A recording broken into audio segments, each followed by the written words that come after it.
Praise the lord. ಎಲ್ಲರಿಗೂ ಯೇಸುವಿನ ನಾಮದಲ್ಲಿ ಸ್ತೋತ್ರ. ದೇವ ಮಕ್ಕಳೇ, ಈ ಬೆಳಗಿನ ಜಾವದಲ್ಲಿ ನಾವೊಂದು ವಾಕ್ಯ ಓದಿಕೊಳ್ಳೋಣ.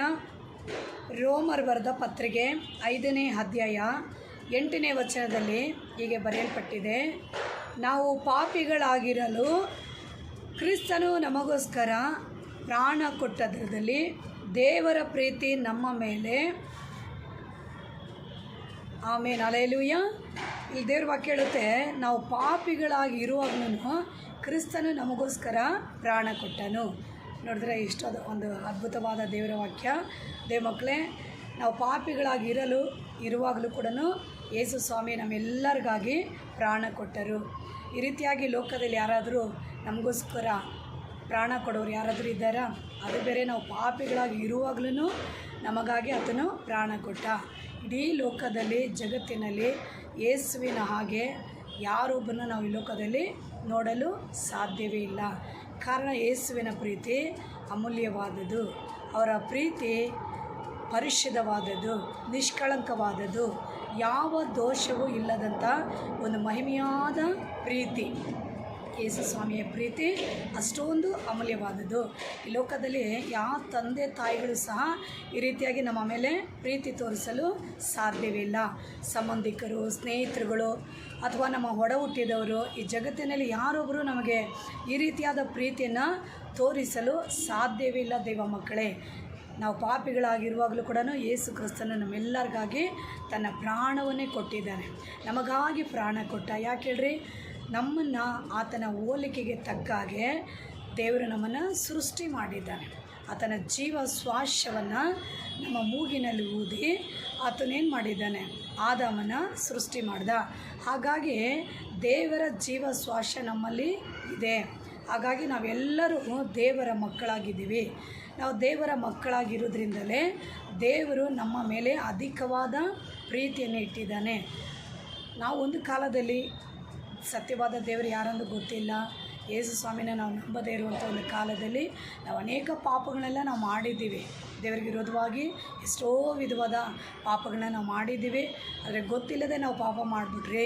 ಆದರೆ ನಮ್ಗೆ ಸತ್ಯ ಗೊತ್ತಾದ ಮೇಲೆ, ನಾವು ದೇವ್ರ ಬಳಿಗೆ ಬಂದಮೇಲೆ ನಮ್ಗೆ ಗೊತ್ತಾಯಿತು, ಅಯ್ಯೋ ನಾನು ಪಾಪ ಮಾಡಿಬಿಟ್ನಲ್ಲ, ಸತ್ಯವಾದ ದೇವ್ರನ್ನ ಎಷ್ಟೊಂದು ದುಃಖಪಡಿಸ್ಬಿಟ್ಟು ಅಂದ್ಬಿಟ್ಟು ದೇವರ ಬಳಿಗೆ ಬಂದು ನಾವು ಪ್ರಾರ್ಥನೆ ಮಾಡಿ ಪಶ್ಚಾತ್ತಾಪ ಪಡುವಾಗೆ ದೇವರು ನಮ್ಮನ್ನು ಕ್ಷಮಿಸಿ ನಮ್ಮನ್ನು ತನ್ನ ಮಕ್ಕಳಾಗಿ ಆತನು ಸ್ವೀಕರಿಸ್ಕೊಂಡ.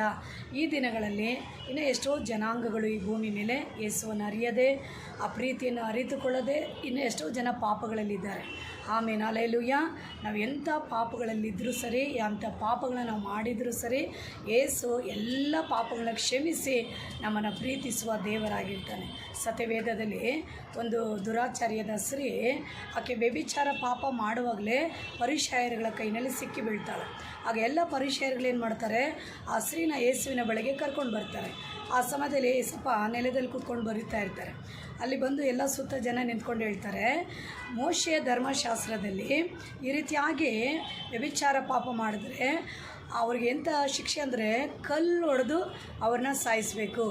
ಆ ರೀತಿಯಾಗಿ ಮೋಶೆ ಧರ್ಮಶಾಸ್ತ್ರದಲ್ಲಿ ಬರೆಯಲ್ಪಟ್ಟಿದೆ. ನೀವೇನು ಹೇಳ್ತೀರಾ ಅಂದ್ಬಿಟ್ಟು ಎಲ್ಲರೂ ಯೇಸುವನ್ನು ಕೇಳ್ತಾ ಇದ್ದಾರೆ.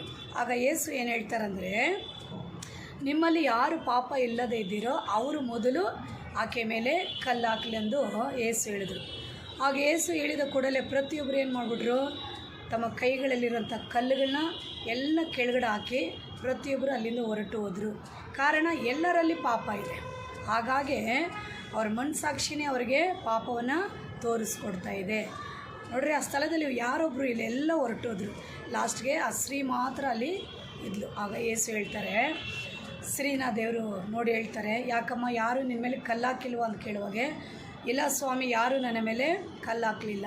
ಆಗ ಯೇಸು ಹೇಳ್ತಾರೆ, ನಾನು ಸಹ ನಿನ್ನ ಶಿಕ್ಷಿಸುವುದಿಲ್ಲ, ಹೋಗು, ಇನ್ನು ಮೇಲೆ ಪಾಪ ಮಾಡಬೇಡ.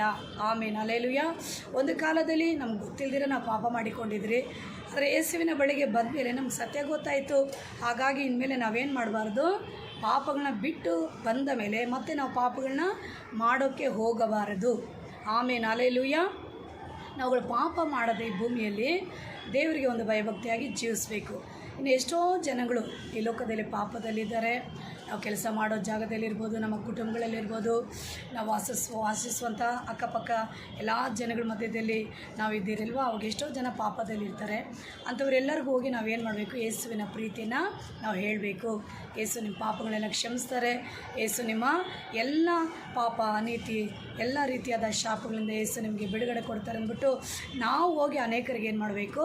ಆ ಪಾಪಗಳನ್ನ ಬಿಟ್ಟು ದೇವ್ರ ಕಡೆ ತಿರ್ಕೊಳ್ರೆಂದು ಅವನ್ನು ಎಚ್ಚರಿಸಿ ಅವರಿಗೆ ನಾವೇನು ಮಾಡಬೇಕು? ಸುವಾರ್ತೆಗಳನ್ನ ಸಾರಬೇಕು, ದೇವ್ರ ಬಗ್ಗೆ ನಾವು ತಿಳಿಸ್ಬೇಕು. ಹೀಗೆ ನಾವು ಮಾಡುವಾಗೆ ನಾವು ಒಂದು ಕಡೆ ಪಾಪ ಇಲ್ಲದವರಾಗಿರ್ತೀವಿ. ಅನೇಕ ಪಾಪಗಳಲ್ಲಿ ಇರೋನ್ನ ನಾವು ಎಚ್ಚರಿಸಿ ದೇವರ ಪ್ರೀತಿಯನ್ನು ತಿಳಿಸುವಾಗೆ ಅವರು ಸಹ ಏನು ಮಾಡ್ತಾರೆ? ಪಾಪಗಳನ್ನ ಬಿಟ್ಟು ದೇವ್ರ ಕಡೆ ತಿರ್ಕೊಳ್ಳೋಗೆ ದೇವರಿಗೆ ತುಂಬಾ ಖುಷಿಯಾಗುತ್ತೆ, ಸಂತೋಷ ಆಗುತ್ತೆ. ಮಾರ್ಕು ಸುವಾರ್ತೆಯಲ್ಲಿ ನಾವು ನೋಡ್ತೀವಿ, ಒಂದು ಪಾಪಿ ಭೂಮಿಯಲ್ಲಿ ಮಾನಸಾಂತರ ಹೊಂದಿದರೆ ಪರಲೋಕದಲ್ಲಿ ದೊಡ್ಡ ಸಂತೋಷ. ನೋಡಿದ್ರೆ ಪರಲೋಕ ಸಂತೋಷ ಪಡೋದು ಯಾವ ವಿಷಯದಲ್ಲಿ ಅಂದರೆ, ಪಾಪ ಬಿಟ್ಟು ದೇವ್ರ ಕಡೆ ತಿರ್ಕೊಳ್ಳೋಗೆ ಪರಲೋಕದಲ್ಲಿ ದೊಡ್ಡ ಸಂತೋಷ ಆಗುತ್ತೆ. ಆಮೇಲೆ ಹಲ್ಲೆಲೂಯಾ. ದೇವರು ಪಾಪಿಗಳನ್ನ ಪ್ರೀತಿಸ್ತಾನೆ, ಪಾಪವನ್ನು ದ್ವೇಷಿಸ್ತಾನೆ.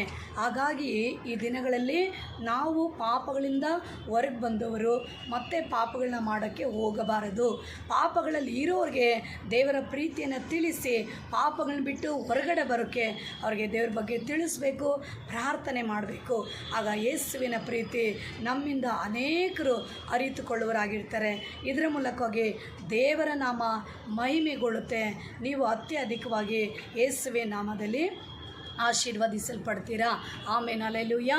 ನೋಡ್ರಿ, ದೇವ್ರ ವಾಕ್ಯ ಹೇಳುತ್ತೆ, ನಾವು ಪಾಪಿಗಳಾಗಿದ್ದಾಗಲೂ ಯೇಸು ನಮ್ಮೆಲ್ಲರಿಗಾಗಿ ಏನು ಮಾಡಿದ್ದಾನೆ?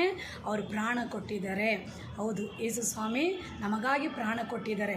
ಹಾಗಾಗಿ ಪ್ರಾಣ ಕೊಟ್ಟ ದೇವರಿಗೆ ಪ್ರತಿಯಾಗಿ ಈ ದಿನಗಳಲ್ಲಿ ನಾವು ಏನು ಮಾಡಬೇಕಂದ್ರೆ, ಅವರ ಪ್ರೀತಿ, ಅವರ ತ್ಯಾಗ, ಅವರ ಎಲ್ಲ ಕಾರ್ಯಗಳನ್ನು ನಾವು ಅದನ್ನು ಧ್ಯಾನಿಸಿ ದೇವನ ಸ್ತುತಿಸಬೇಕು. ಅನೇಕರಿಗೆ ಆ ತ್ಯಾಗವನ್ನು, ಆ ಪ್ರಾಣ, ಪ್ರೀತಿ, ಆ ಕರ್ತನ ಮಾಡಿರೋಂಥ ಎಲ್ಲ ಉಪಕಾರಗಳನ್ನ ಅನೇಕರಿಗೆ ನಾವು ತಿಳಿಸುವಾಗೆ ಅದು ಎಷ್ಟೋ ಒಂದು ಆಶೀರ್ವಾದವಾಗಿರುತ್ತೆ. ಮಕ್ಕಳೇ, ಅನೇಕರು ಪಾಪಗಳಲ್ಲಿ ಇರ್ತಾರೆ, ಕಣ್ಣೀರಲ್ಲಿರ್ತಾರೆ, ದುಃಖದಲ್ಲಿರ್ತಾರೆ, ರೋಗದಲ್ಲಿರ್ತಾರೆ, ಎಷ್ಟೋ ಸಮಸ್ಯೆಗಳಲ್ಲಿ ಜನಗಳಿರ್ತಾರೆ. ಹಾಗಾಗಿ ನಾವೇನು ಮಾಡಬೇಕು? ಈ ಸಮಸ್ಯೆಗಳು ಯಾಕೆ ಬರುತ್ತೆ? ರೋಗಗಳು ಯಾಕೆ ಬರುತ್ತೆ? ಕಷ್ಟಗಳು ಯಾಕೆ ಬರುತ್ತೆ? ಶಾಪಗಳು ಯಾಕೆ ಬರುತ್ತೆ ಅಂದರೆ ಪಾಪದ ನಿಮಿತ್ತವಾಗಿ ಬರುತ್ತೆ. ಹಾಗಾಗಿ ನಾವುಗಳು ಪಾಪ ಬಿಟ್ಟು ದೇವ್ರ ಕಡೆ ತಿರ್ಕೊಂಡು ಅನೇಕರನ್ನ ಕೂಡ ಪಾಪಗಳಿಂದ ಹೊರ ತರುವಾಗೆ ಈ ಕಷ್ಟಗಳಿರೋದಿಲ್ಲ, ಶಾಪಗಳಿರೋದಿಲ್ಲ, ರೋಗಗಳಿರಲ್ಲ, ಸಮಸ್ಯೆಗಳಿರಲ್ಲ. ಹೀಗಾಗಿ ಅನೇಕರು ನಮ್ಮ ಮೂಲಕವಾಗಿ ಆಶೀರ್ವದಿಸಲ್ಪಡ್ತಾರೆ. ನೀವು ಪ್ರತಿಯೊಬ್ಬರು ಕ್ರಿಸ್ತನ ಪ್ರೀತಿಯನ್ನು, ತ್ಯಾಗವನ್ನು ನೀವು ಅನೇಕರಿಗೆ ತಿಳಿಸ್ರಿ. ಅನೇಕರಿಗೆ ಅದನ್ನು ದೇವರ ವಾಕ್ಯವನ್ನು ಹೇಳುವಾಗೆ ಅದನ್ನು ಅರಿತುಕೊಂಡು ಅನೇಕರು ದೇವರ ಒಳಗಡೆ ಬರೋರಾಗಿರ್ತಾರೆ. ಮತ್ತು ನೀವು ದೇವರ ಸೇವೆಯನ್ನು ಈ ರೀತಿಯಾಗಿ ಮಾಡುವಾಗೆ ನಿಮ್ಮನ್ನು, ನಿಮ್ಮ ಕುಟುಂಬಗಳನ್ನು ಯೇಸು ಸ್ವಾಮಿ ಅತ್ಯಧಿಕವಾಗಿ ಆಶೀರ್ವದಿಸ್ತಾನೆ. ಮತ್ತು ಯೇಸು ನಿಮ್ಮನ್ನು ಅಧಿಕವಾಗಿ ಪ್ರೀತಿಸ್ತಾನೆ. ದೇವರು ನಿಮ್ಮೊಟ್ಟಿಗಿದ್ದು ನಿಮ್ಮನ್ನು ಮಾರ್ಗ ನಡೆಸ್ತಾನೆ. ಆಮೇಲೆ ಹಲ್ಲೆಲೂಯಾ. ದೇವ ಮಕ್ಕಳೇ, ಬೆಳಗಿನ ಜಾವದಲ್ಲಿ ಈ ವಾಕ್ಯವನ್ನು ಕೇಳಿರೋಂಥ ನಿಮ್ಮ ಪ್ರತಿಯೊಬ್ಬರನ್ನ ಯೇಸುವಿನ ನಾಮದಲ್ಲಿ ದೇವನು ಆಶೀರ್ವದಿಸಲಿ. ಈ ವಿಡಿಯೋನ ನೋಡಿಕೊಂಡಿರೋಂಥ ಪ್ರತಿಯೊಬ್ಬರು ಅನೇಕರಿಗೆ ಈ ವಾಕ್ಯವನ್ನು ನೀವೇನು ಮಾಡಬೇಕು? ಅನೇಕರಿಗೆ ಹೇಳ್ರಿ. ದೇವರ ಕಡೆ ಅನೇಕರು ಬರಲಿ. ಆ ಮೂಲಕವಾಗಿ ನೀವು ಒಂದು ಸಣ್ಣ ಸೇವೆಯನ್ನು ಮಾಡುವಾಗೆ ಪರಲೋಕದಲ್ಲಿ ನಿಮಗೆ ಪ್ರತಿಫಲ ಬಹಳ ದೊಡ್ಡ ಮಟ್ಟದಲ್ಲಿ ಇರುತ್ತೆ. ದೇವ ಮಕ್ಕಳೇ, ದೇವ ನಿಮ್ಮನ್ನು ಆಶೀರ್ವದಿಸಲಿ. ಕಣ್ಮುಚ್ಚಿ ಒಂದು ಸಣ್ಣ ಪ್ರಾರ್ಥನೆ ಮಾಡಿಕೊಳ್ಳೋಣ. ಪ್ರೀತಿ ಸ್ವರೂಪನಾದ ಯೇಸು ರಾಜ, ಈ ಬೆಳಗಿನ ಜಾವದಲ್ಲಿ ವಾಕ್ಯವನ್ನು ಕೇಳಿಕೊಂಡಿರೋಂಥ ಎಲ್ಲರುಗಳನ್ನು ಆಶೀರ್ವದಿಸಿರಿ. ಅಪ್ಪ, ನಮ್ಮೆಲ್ಲರಿಗಾಗಿ ಪ್ರಾಣ ಕೊಟ್ಟ ದೇವರು ನೀನು. ನಿನ್ನ ಮಹಾತ್ಯಾಗವನ್ನು ಕೇಳಿರುತ್ತೆ ಎಲ್ಲ ಮಕ್ಕಳು ಧ್ಯಾನಿಸಲಿ, ನಿಮ್ಮನ್ನು ಪ್ರೀತಿಸಲಿ. ಈ ಪ್ರೀತಿಯನ್ನು ಅನೇಕರಿಗೆ ಹಂಚಿಕೊಳ್ಳಲಿ. ನಿನ್ನ ಸಣ್ಣ ಸೇವೆಯನ್ನು ಮಾಡಿ ಇವರು ನಿನ್ನ ನಾಮನ ಮಹಿಮೆ ಪಡಿಸಲಿ. ಯೇಸು ನಾಮದಲ್ಲಿ ದೇವನ ಎಲ್ಲರನ್ನ ಆಶೀರ್ವದಿಸಿರಿ. ಪ್ರಾರ್ಥನೆ ಕೇಳಾಗಿ ಮಾಡಿದಗಾಗಿ ಸ್ತೋತ್ರ. ಯೇಸು ಕ್ರಿಸ್ತುವಿನ ನಾಮದಲ್ಲಿ ತಂದೆ, ಆಮೆನ್. ಈ ವಿಡಿಯೋ ನೋಡಿಕೊಂಡಿರೋಂಥ ಪ್ರತಿಯೊಬ್ಬರು ದೇವರು ನಿಮ್ಮನ್ನು ಆಶೀರ್ವದಿಸಲಿ. ಈ ವಿಡಿಯೋನ ನೋಡಿಕೊಂಡಿರೋಂಥ ಎಲ್ಲರೂ ದೇವ ಮಕ್ಕಳೇ ಲೈಕ್ ಮಾಡಿ ಮತ್ತು ಅನೇಕರಿಗೆ ಶೇರ್ ಮಾಡಿ. ದೇವರು ನಮ್ಮನ್ನು ಆಶೀರ್ವದಿಸಲಿ. ಯೇಸು ನಾಮದಲ್ಲಿ ತಂದೆ, ಆಮೆನ್.